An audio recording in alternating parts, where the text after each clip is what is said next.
I don't know. Okay, we're live. Welcome back, guys. Lance is the first repeat guest. Oh no! The last. Cheers, by the way. Cheers.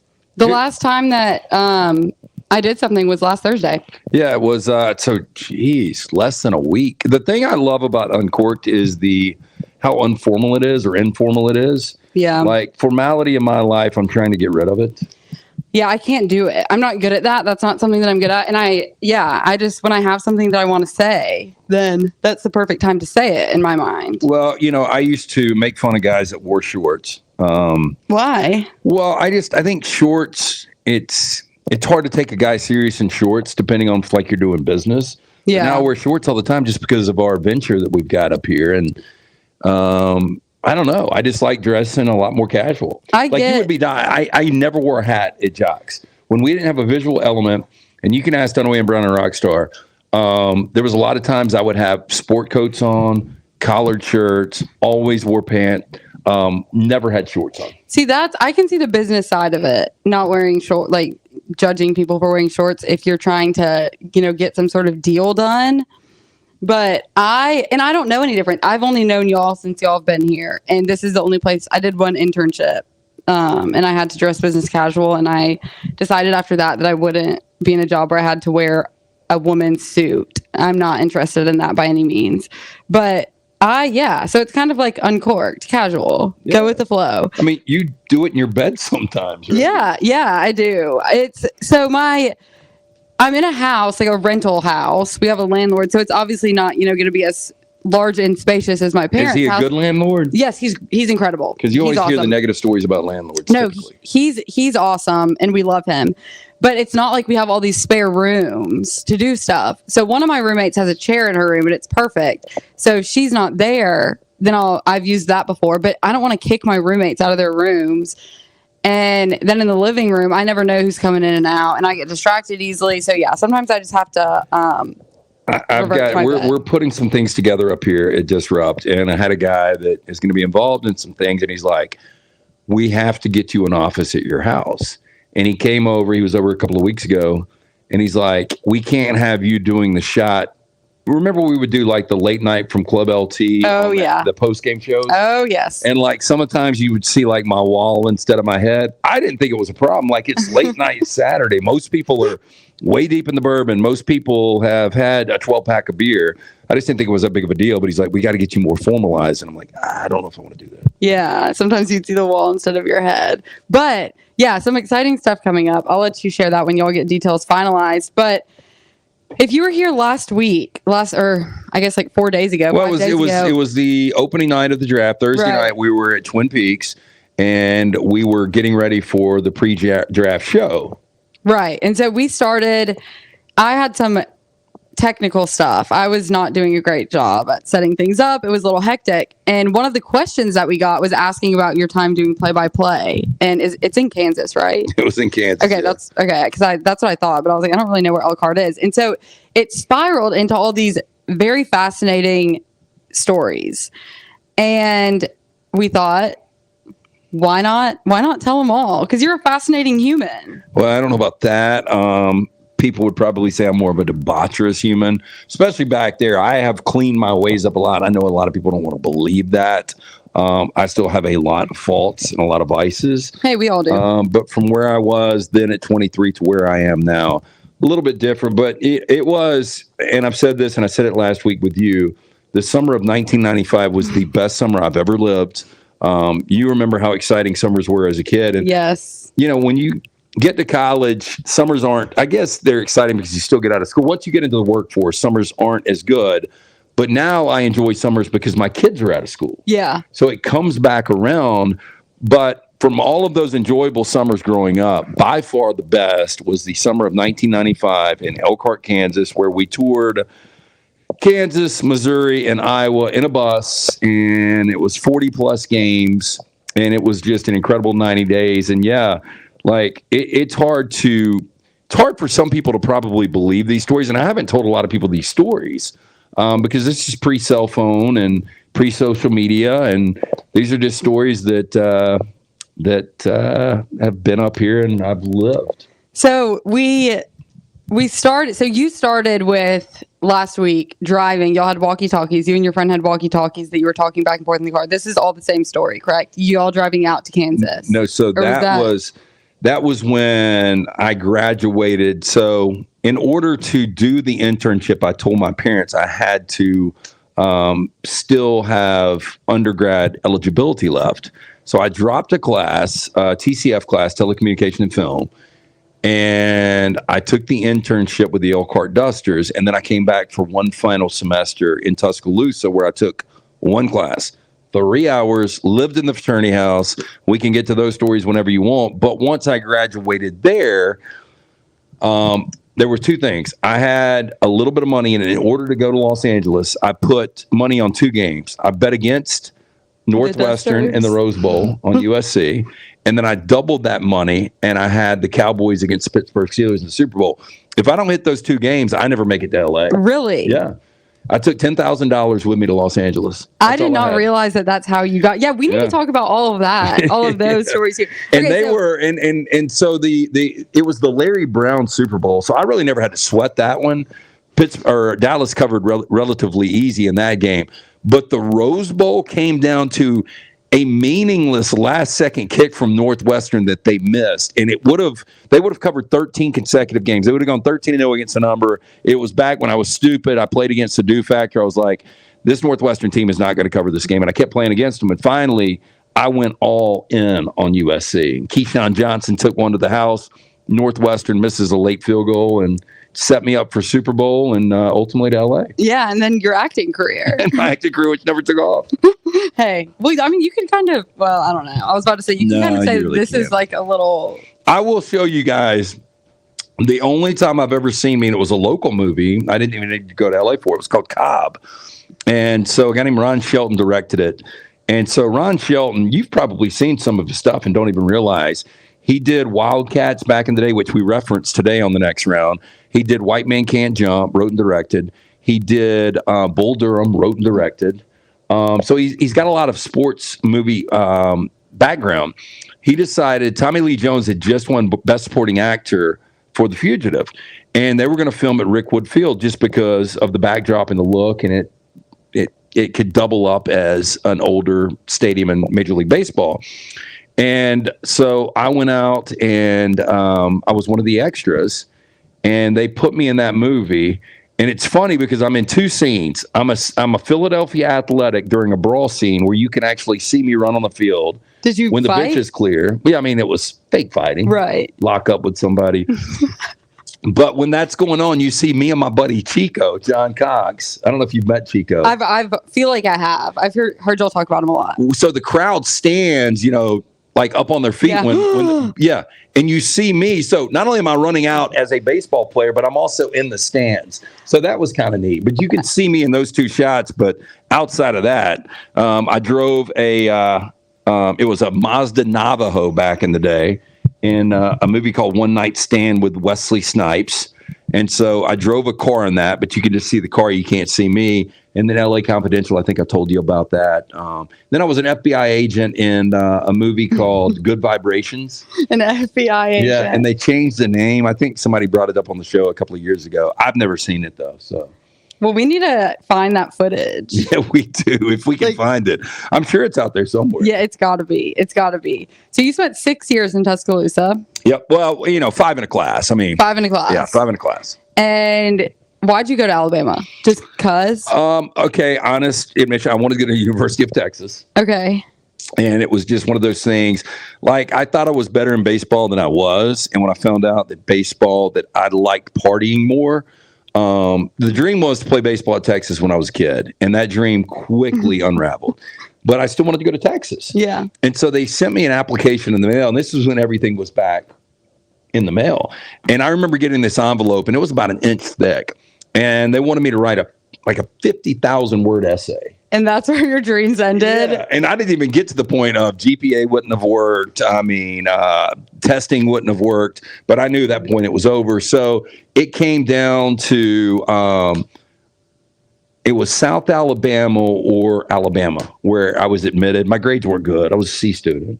C student at C's school. get degrees. They do get degrees, and I was the prime example of that. It is one of my regrets. If I could go back, because you're going to be in there anyway. Like you're spending an hour in class. Why not learn something? I try to tell my kids this.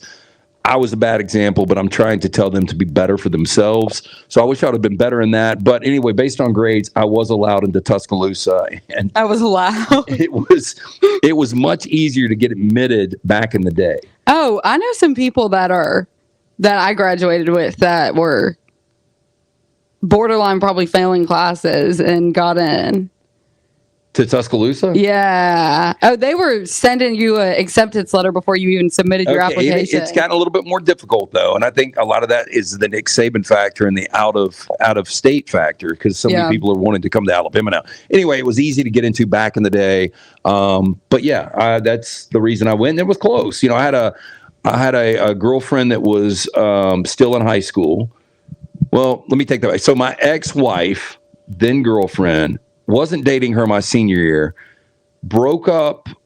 Me and girlfriend broke up that summer, but then after my freshman year, we started dating again. So she was Birmingham, I was Tuscaloosa. It was just convenient. My little brothers back then, I liked coming to see them. Yeah. It was an easy way to get laundry done. Yeah. My high school friends, which I'm still really tight with, a good core, 3-4 of those guys.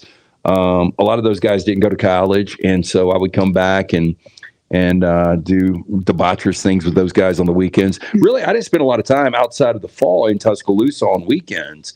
I did all my damage during the week. Like when I say, and there would be 100 people that would back me up on this, and this is kind of embarrassing now, but I went out every night of the week. Like I'm not exaggerating, every night of the week. How?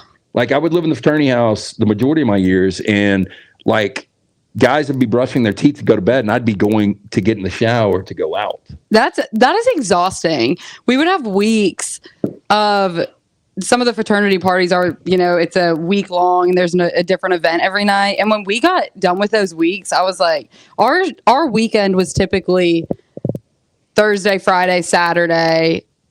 We never really did much Sundays, and then Tuesdays were a big night. So it was like Sunday and Monday were the nights that we were majority of the time staying in, and then Wednesday night we had bingo, and it was like $2 bottles of wine that probably wasn't actually wine. It was some sort of cheap concoction put in a bottle. But Auburn is different from Tuscaloosa, and I've said this before because I was talking to one of my boys' girlfriends. She's going to Auburn next year, and she likes the house parties and a little more low key. And look, I know the bar scene has changed a lot down there, but Tuscaloosa was all about the bars. You would have keg parties, fraternity house, and then you would take it out to the bars, but it was completely different. Like my favorite nights were Thursday nights and Sunday nights. I would get back in town on Sundays. Yep. And the bars would open at midnight in Tuscaloosa on Sundays. Really? Yeah. I like a house party too. The thing about Auburn is we had bourbon my freshman year and it closed. And that was my favorite bar. But Sky is a lot of bourbon. I liked it because you would walk through and you would know everyone. I've never been to Sky Bar. Ever. You would have a good time in there. Oh yeah. The old supper club, I've been there before. Never went to Sky. That is where you get into the danger zone of there being a lot of random people that you don't know, your friends don't know. So that's where it's kind of, I didn't love going there because it's always packed. And if you lose your people, you're stuck in a swarm of. So is it like, it's a massive bar, right? It's massive, but there's one room to where if there was someone big playing that night or a good DJ or something, everyone was, you can probably see pictures on Instagram and stuff like that. Give me an example. Like if I said the main room at the floor bam at the dome room. Yeah. The brawl room. Is that about the same size or is it bigger? Bigger. Wow. Or Sky's bigger. Yeah. Yeah. But so I liked Moe's, but they need more bars is the thing, because if it was a big night that everyone was going out, it was mass chaos and it's hard to, it's just crammed. So on those nights, we did a mix of both, but I like a house party too, because then you're with the people that you want to be with and you don't have to deal with the hassle of. Yeah. Like I like the occasion. I'll be at Floor Bama next week. I still like going to bars every now and then. I can't really recall the last time I've been at a bar in Birmingham. Yeah. It's been a long time. We'll go occasionally. But so what were game days like in Tuscaloosa then? Same as they are now? This is funny, and this is going to date me, but my freshman year down there was Gene Stallings' first year. And they opened up the season, and I'm trying to remember, and people will correct me here. They lost their first 3 games. It was to Southern Miss, Georgia, and Florida, and I forgot the order. But I remember the Florida game was in Tuscaloosa, the Georgia game was in Athens, and the Southern Miss game was in Birmingham. And I remember the Southern Miss game, I had a date. So the way it worked back then, and I don't know if it works this way still in the Greek system, but a lot of the Alabama home games, 2 or 3 a year, were in Birmingham. So we would bus. And so you would have a date, and as a pledge, you would have to wear your khakis, and your tie, and your blazer. It was a terrible look. And you would pick up your date from Tutwiler, and then everybody would leave the back parking lot for the fraternity house. Well, I'll never forget. I woke up. So we would have band party on Friday night, and then band party on Saturday after the game.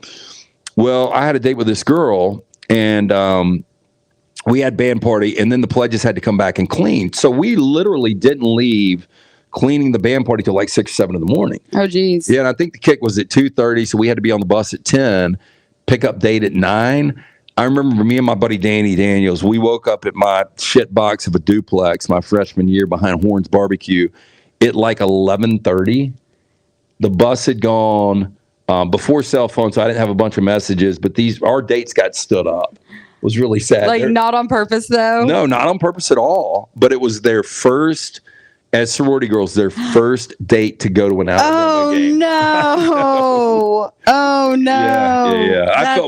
I felt bad about that. That is sad. Yeah. Those poor girls. But that was kind of, the weekends, because Alabama football was still, you had the passion, but they ended up being good. So they ended up reeling off like 7 wins and went to a Fiesta Bowl and got blown out by Browning Nagel in Louisville. And the very next year, they lost to Florida, and then Jay Barker comes in and he's starting quarterback, and then they went out and they won the Blockbuster Bowl, I guess, against Colorado. Blockbuster, the movie place? Yeah. Oh, Wayne Huizenga had a bowl down in Miami. So they ended up going like, and Alabama fans are going to correct me, like 11-1 or 11-2. And so they ended up like number 5 or number 6. And so coming into the season, I remember one publication, Sport Magazine, which I guarantee you've never heard of. Nope. It had Alabama preseason number 1, and people thought they were crazy. Alabama ends up going 13-0. They upset Miami in the Sugar Bowl, and they win the national championship. And then the buzz is back. And I think Alabama went like 25 consecutive games before losing a home game to Arkansas. And so football weekends got really good at that point. It is nothing like you see now. I never understood this because I would make the long walk from the Strip across the quad to the fraternity house at night after a long night at the bars. And I would always think to myself, why don't people tailgate here? Because I was going to Oxford every now and then to the Grove. And I was like, this is like prime real estate. But now, people have the tents out there. Right. But back in the day when we were there, you didn't tailgate out there. Really? Yeah.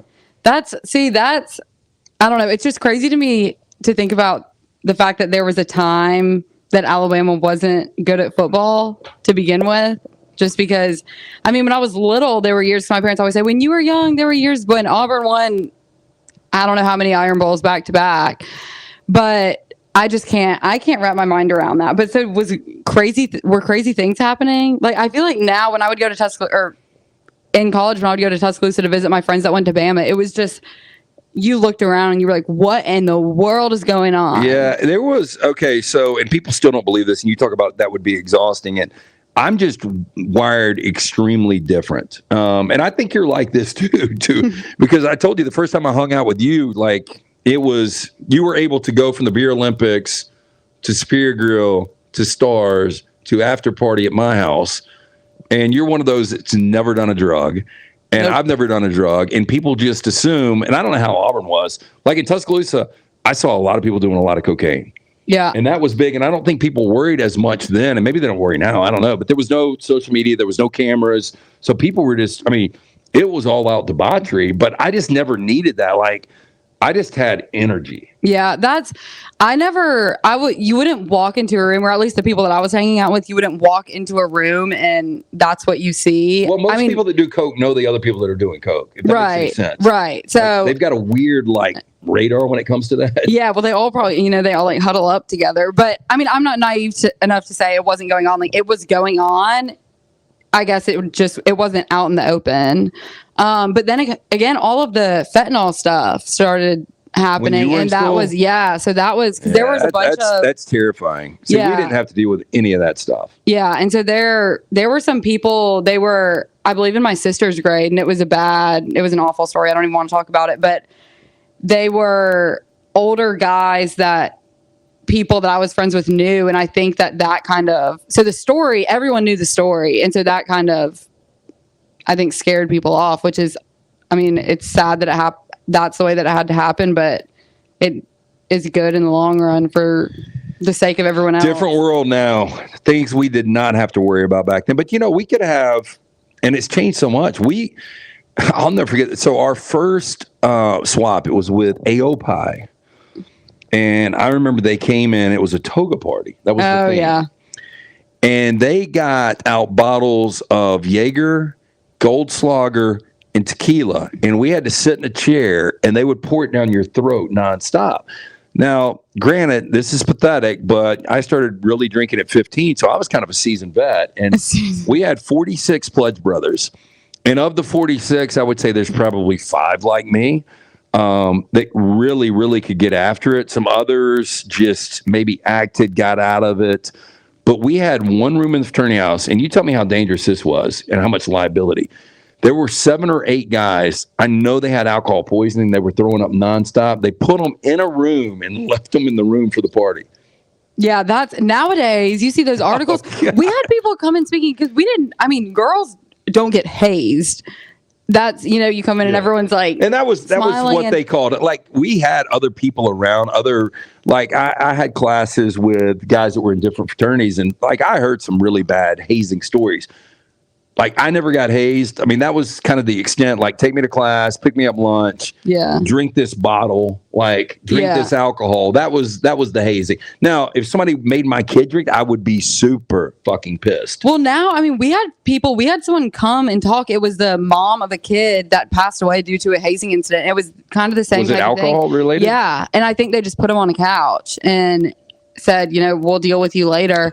And the mom, I can't remember, I think there's a name of the tour type thing that she's doing, but she's traveling around to college campuses and talking to everyone about it. I think we've gotten soft on a lot of things. I think education when it comes to that kind of stuff is so important. Sounds like me as a grown-up talking.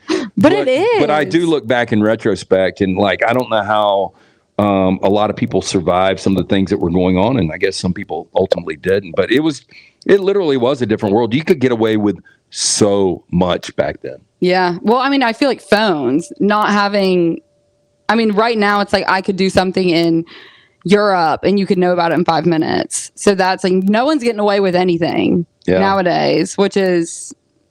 I remember so you come back late night. We had a thing called the Greek directory. And it had the composite pictures, and then it would have everybody's phone number. Oh. And so this is, so I sold garbage bags door to door when I was 12 years old. That was my first sales job. Did you walk or bike? No, I walked. I got dropped off in the neighborhood. Okay. Wait, did you just go to the store and buy bags? No. So a guy named Charlie, Charlie Angel was his name. He had a group of neighborhood kids, and he would take us. And he had a garbage bag company, the Dixie Bag Company. I'll never forget. And wait, isn't that still a thing? I don't know if it is or isn't. I know Glad's a thing. I know Hefty's a thing. I never knew about Dixie. But our pitch was 10% go to cancer or goes to the Cancer Society. Now, whether it did or not, I don't know. Yeah. But I'm a 12-year-old sweating, going door to door doing this. And so I ultimately got good at selling garbage bags. So from that, I think really the way I pivoted? Well, no, maybe perfected sales is we would get on the phone late night before cell phones, and I would have a great directory, and I would dial a random number, and somebody would answer, and I'd be like, is Taylor there? No, Taylor, there's no Taylor here. Well, who's this? Well, this is Mary.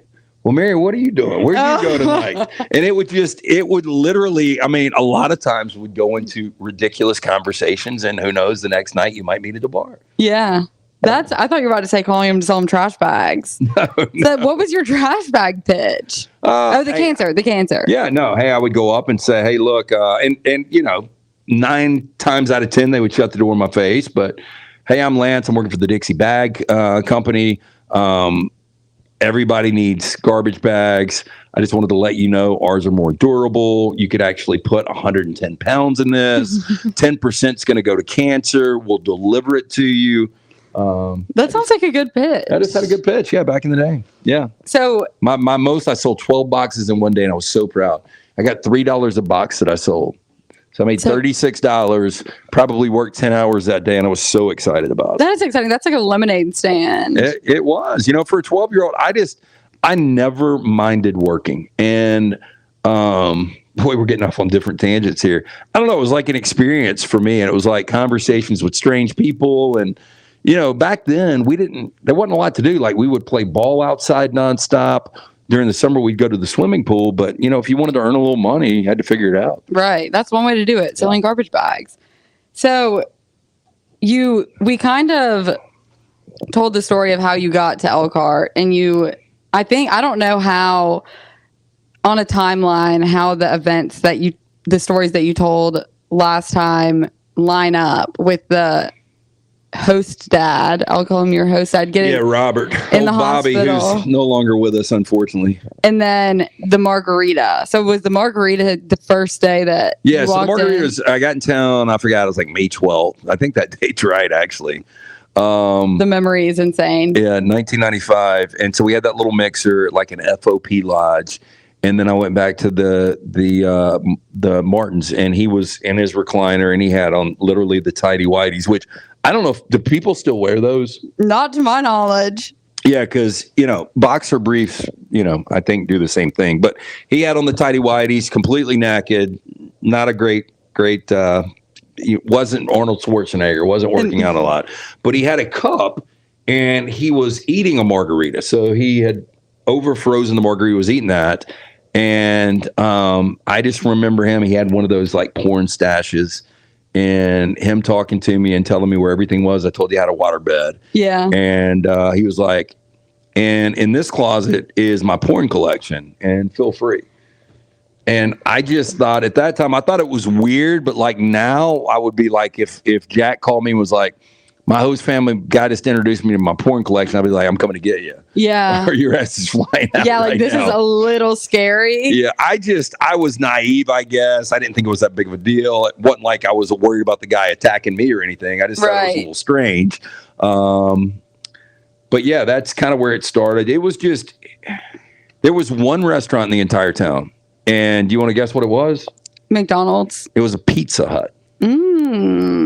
And so was it connected to a gas station? No, it was not. It was not. It was a standalone. It was the old school Pizza Hut, and we would go in there, and they had the pan pizzas, and so that was the one place that we could eat if we were in town.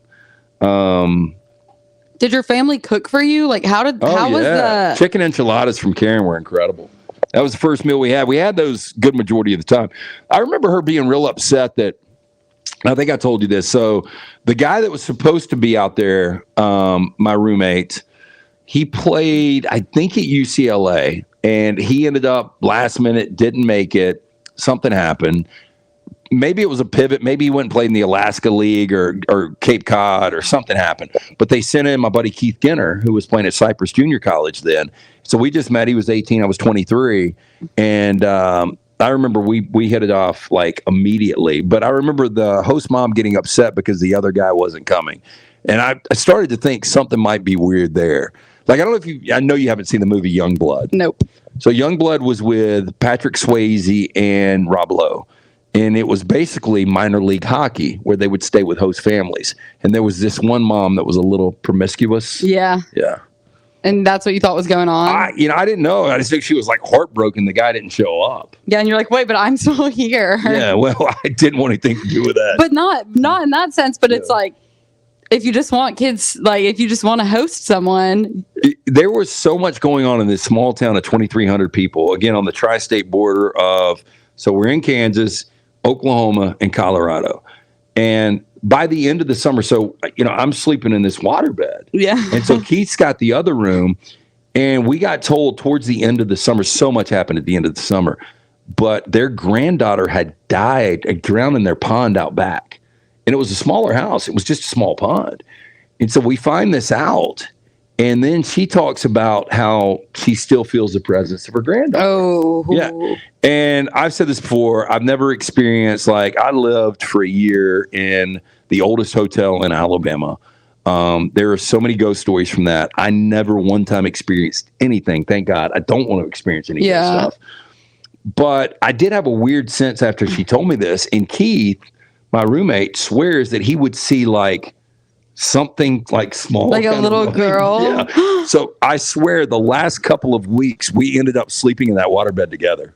That is freaky, though. I'm surprised they didn't move out. Well, I guess they thought it was their granddaughter, and there was not I'm not saying it was like an evil presence. It was eerie. But that's still, I wouldn't want, I feel like you would relive that over and over. Yeah, because I didn't get too into it with her, but you could tell there was a lot of guilt. Because they probably weren't watching her or something. Well, yeah, and again, it was just it was a really, really small, I didn't want to call it a pond. It was more like a bird feeder into a 5-foot body of water. Yeah, so it's not like a lake. Freakish accident. Yeah, that is. I'm sure that's traumatizing. They probably do feel guilty, but yeah, that's not good. But that is scary. I would think so.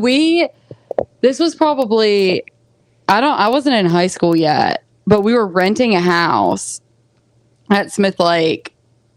I don't know how many years ago, a long time ago, and the family that owned the house had moved out because I think it was their daughter had passed away in there.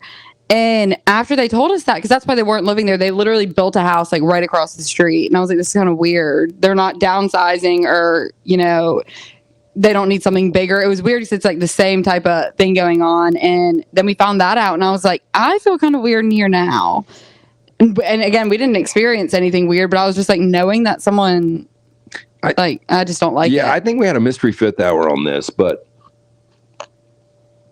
my junior year in Tuscaloosa, I had 2 roommates, and how to get into this? We had a interesting Thursday night, and I'll never forget. This one roommate was really, really moody. The other roommate was my buddy Danny. I was telling you about. We were thick as thieves in college, and so we had brought a couple of friends back just to kind of hang out. And I remember this guy comes out. And he was really joyful, pleasant, normally really, really moody. He had a full beard. He had shaved it that night.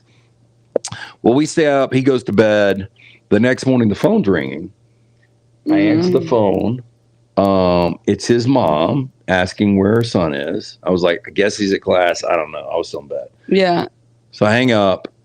Hour and a half passes. One of those days I skip class, obviously. Yeah.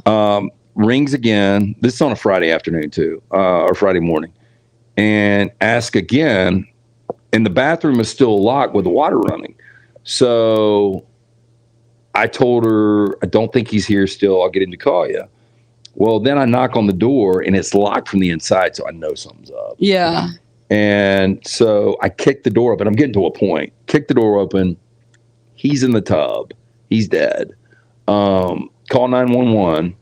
Obviously big deal, but to this date, people that live in that house have said the water runs at night. I got chills just talking about it. Yeah. Wait, what? I never went back in the house. All my stuff, all my shit was still there. And I told him, I was like, I don't care what you do with it. I ain't going back in the house. Oh, I don't blame you. Wait, oh my gosh. Yeah, it freaked me out, but I've never been one of those that believes in ghosts. I've had people talk to me all the time that are like, I've seen this, I've felt this.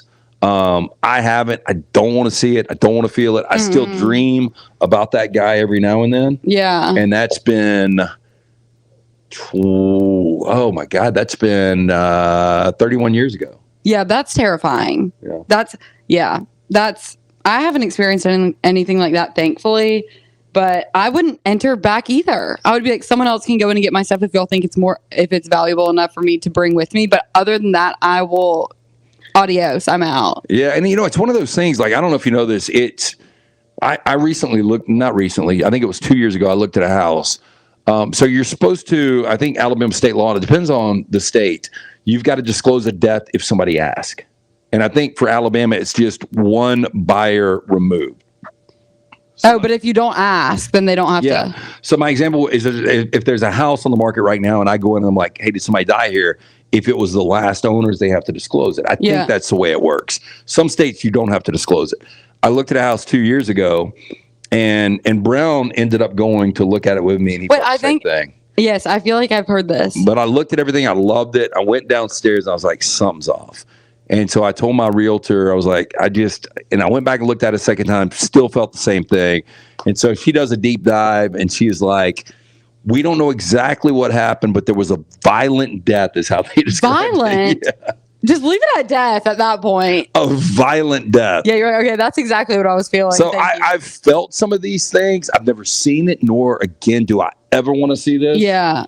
You just felt off. Because my dreams are dicked up to begin with. I don't need anything on top of that. I'm the same way. When I forget to turn my remote on, that's what I have horrible nightmares. Horrible. But then when it's on, it's fine. So I guess that's how do you have horrible nightmares? You don't watch scary movies, do you? No, it's because I actually asked my doctor about it when I was getting diagnosed with all these sleep disorders, and they said that sleep apnea, people's bodies react to it differently. So I would wake up drenched in sweat, which is disgusting, but like pouring sweat, and I would have horrible nightmares. And they said that's your body's way of saying, like, you're not breathing, wake up, wake up, wake up. So I would sweat and I would have nightmares. Do you have nightmares that you're drowning? Mm-mm. See, I do, and choking. Before I got my tonsils out, and then I got the tonsils. You probably were choking before you got your tonsils. Probably was, yeah. It wasn't a nightmare. And I really don't have that as much, but I think that's what it was. Yeah, they're random. I had a reoccurring nightmare when I was little that I was getting kidnapped at the summit, but they're very random. Yes, I was in the back of my mom's car in my car seat. My mom and my sister were in the front. I can see it to this day. Like, I can live it because I had it so many times. And we were stopped at the stoplight to go on to 280. And a man just ran. My mom was driving an SUV at the time, and it was her car and everything. It was so realistic. And a man ran and opened the door. And I guess my mom and sister just jumped out because they were scared. He got in the front seat. So they left you? Well, I couldn't get out. And then he floored it and zoomed off. And but it was weird because I could see my mom and my sister. It was like I was floating above them, and I could see that they were like running to the nearest store, calling for help, saying, this is what the car looks like, our kids in the back of it, blah, blah, blah. But I always woke up before they saved me. Yeah, so this is why I never subjected my kids. Like, my kids watch everything now. They've never been horror film fans. I'm not at all, because my mom used to drag my ass, and I'm not exaggerating. Like, I saw The Omen when I was like 3. I saw Jaws a bunch when I was like 3, 4. I saw The Shining. I would see all these crazy ass movies, and I would have the worst nightmares, and I still do. And I think a lot of that has to do with that. Probably. But I remember being like 6, 7, 8 years old, and wherever we would go, I was always aware of cars that were behind us. And if a car would follow us for more than 3 or 4 miles, I was convinced.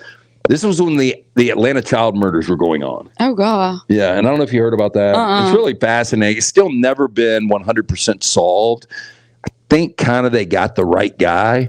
But anyway, all these kids were being abducted from downtown Atlanta, and it was like the summer of 80-something, early 80s. And he was killing all these young boys.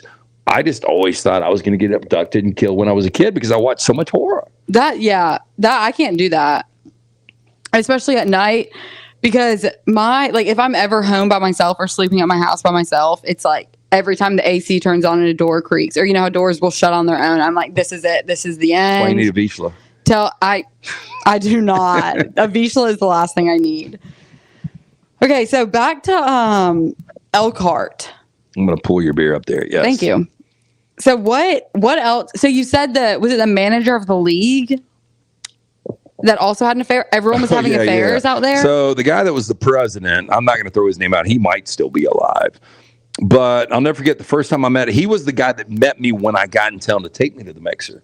Okay. And I thought it was a little strange because he met me, he was in a pickup truck, and he had this girl that was sitting really close to him. I assumed it was his daughter. You could tell she was a teenager, and he was probably then in his 40s. Oh, God. And so he introduces me to her as their exchange student. She was Russian. Not exaggerating. And they were always together. And then by the end of the summer, the word was that was going on. She was more than an exchange student. Yeah, more than an exchange student, which is insane. And I remember 2 of our guys were living with a family, and the family had teenage daughters. And these 2 dudes were hooking up with the teenage daughters. Were they not scared that they were going to get kicked out? I don't know. I just know it was the biggest. Like, if you had a reality show going on in Elkhart the summer of 1995, it would have been unbelievable. There was so much stuff going on. Like what? And there were 2 bars in Elkhart, by the way.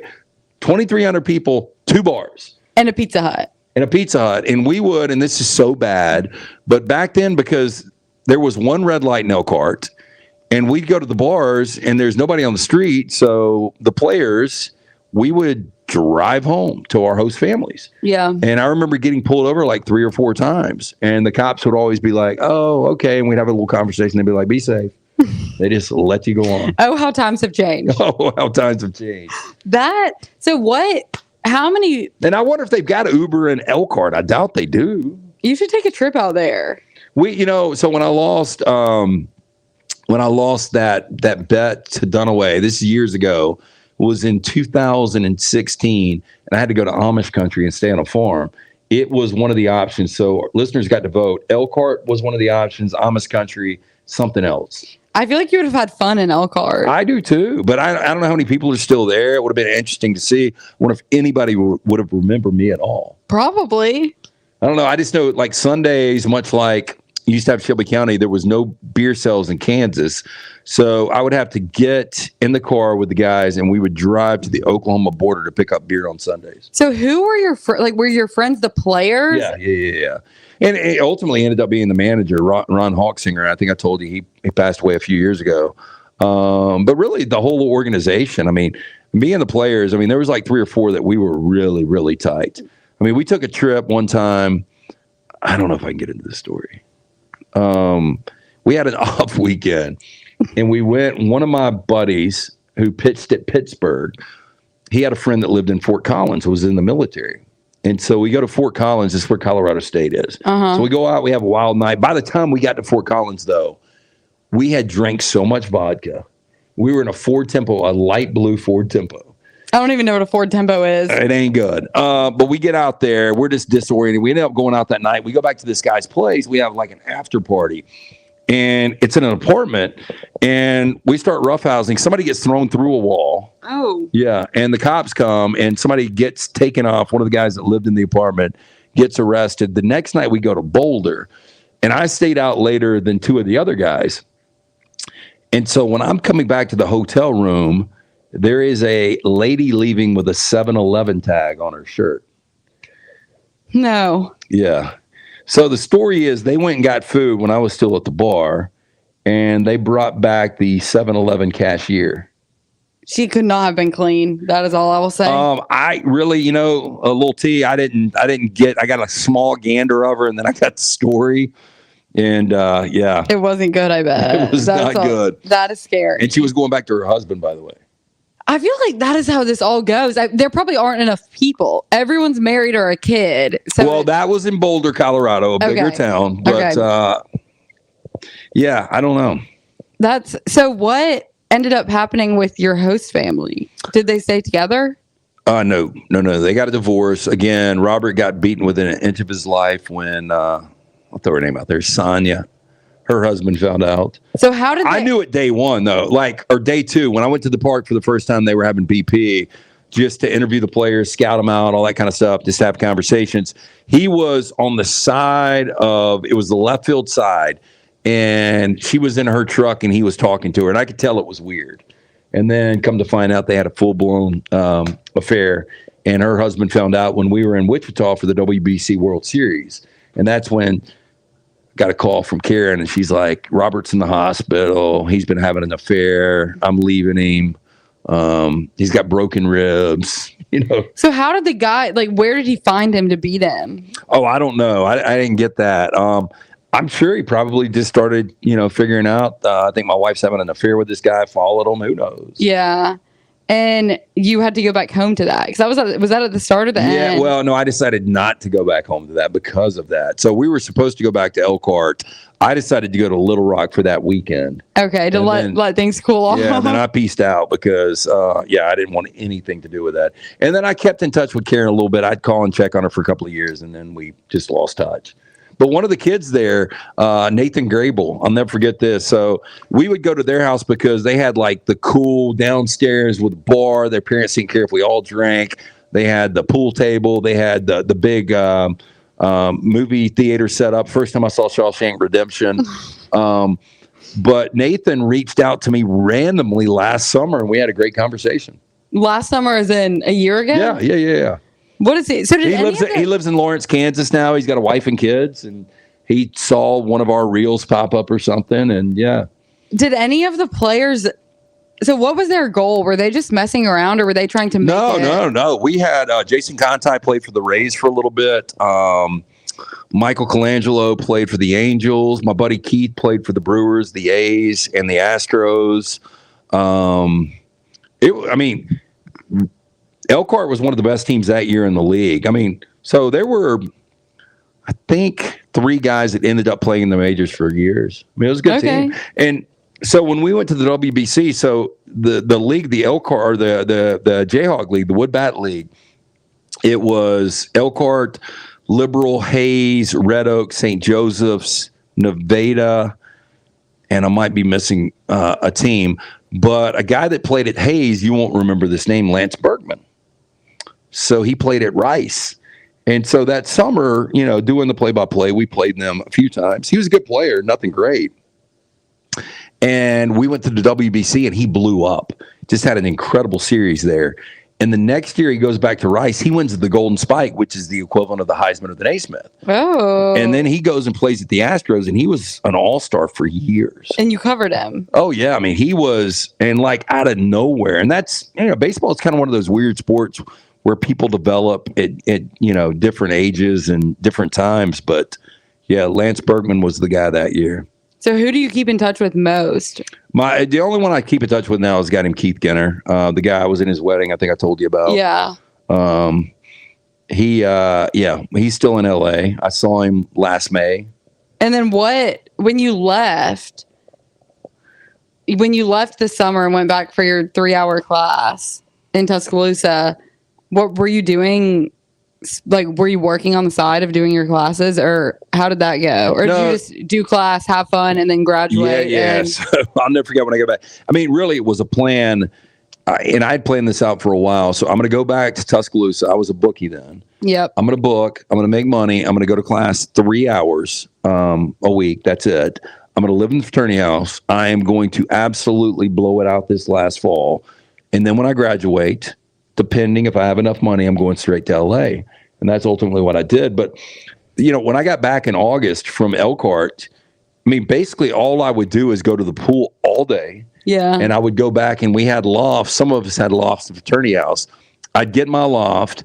I'd take a 2-hour nap. I'd get up. I'd eat dinner, shower, and I would go out every night.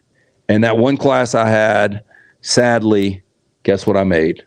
A C. A C. And you got a degree? And I got a degree. But it was incredible. The thing about that semester, and this is so bad, but I was like, I'm never going to be in this situation. I remember early on when I was a freshman, one of the older guys telling me, you will never live life in like a 3-4 mile radius with people that are your age, 18 to 22. Unless you're like in a retirement home and it's not going to be nearly as fun. Yeah. So I always took that to heart. And so I knew this was my last run at this. And so I'll never forget, I got the whole pledge class together. And the pledge class is a little smaller than probably 35 people.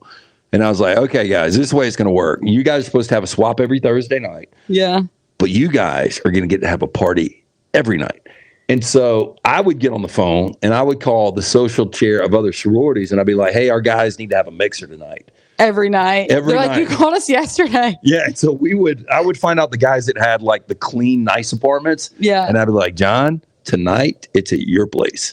And so literally every night I made them have a keg party. That's how our first, I guess, semester was in Auburn. We called them pledge parties though, and they would bounce around from different apartments. And I actually have I think it was the first week. Yes, it was the first week. We were at an apartment called Tower Place in Auburn, and the cops showed up.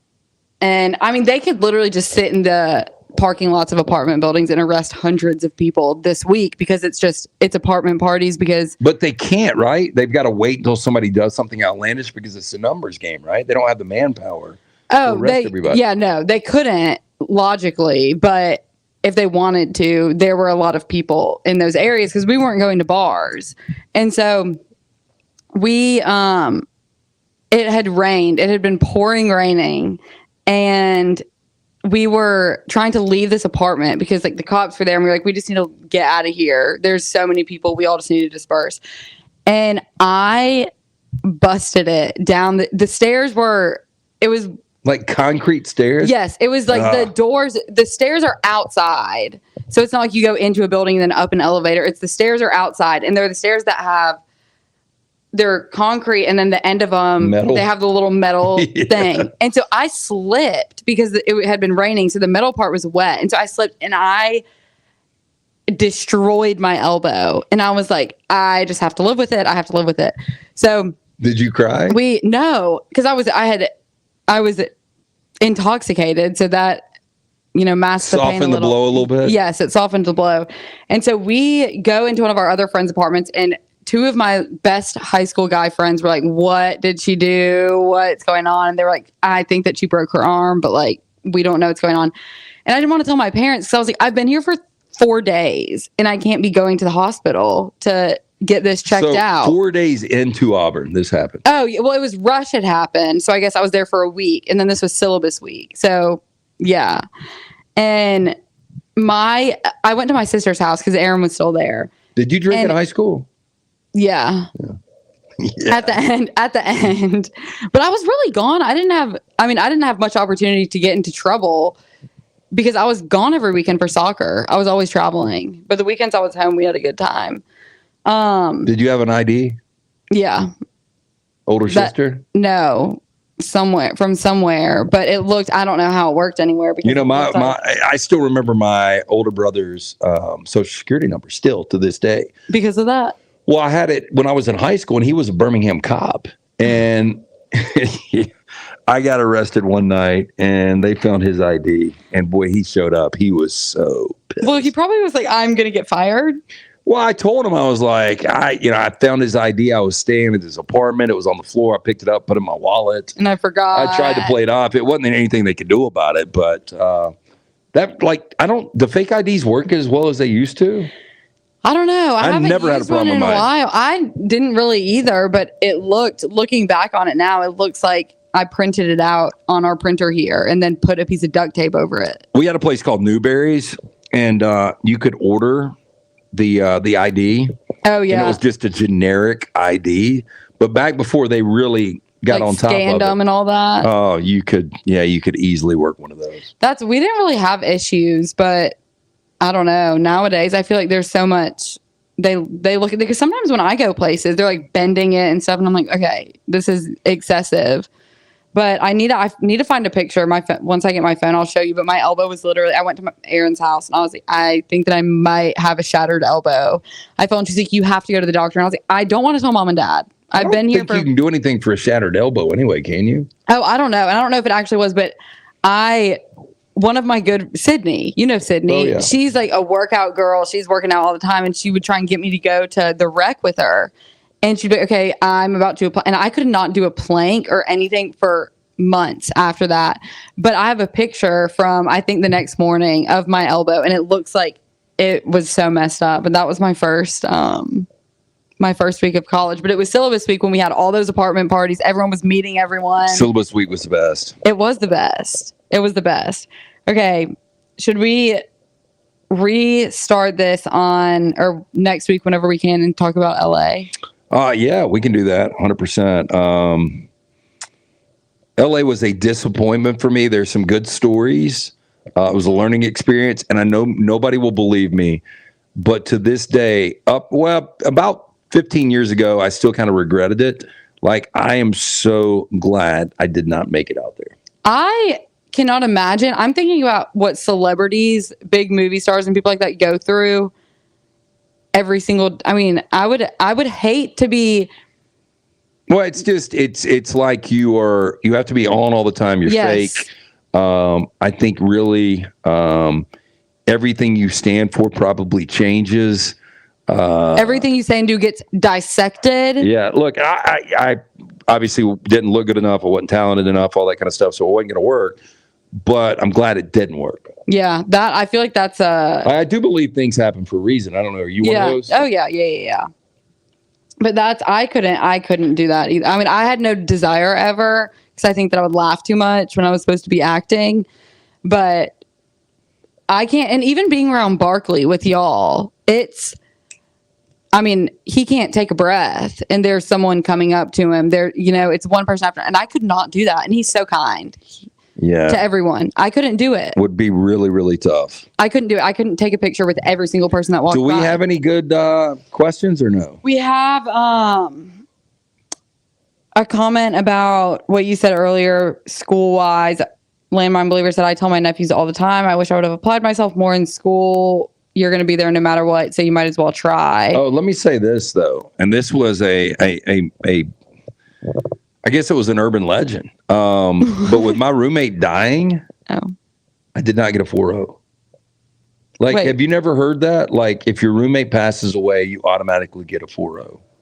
I've never heard that. Oh, yeah. So I think there was a movie about it. I don't know. I guarantee some of our listeners and viewers can chime in on this.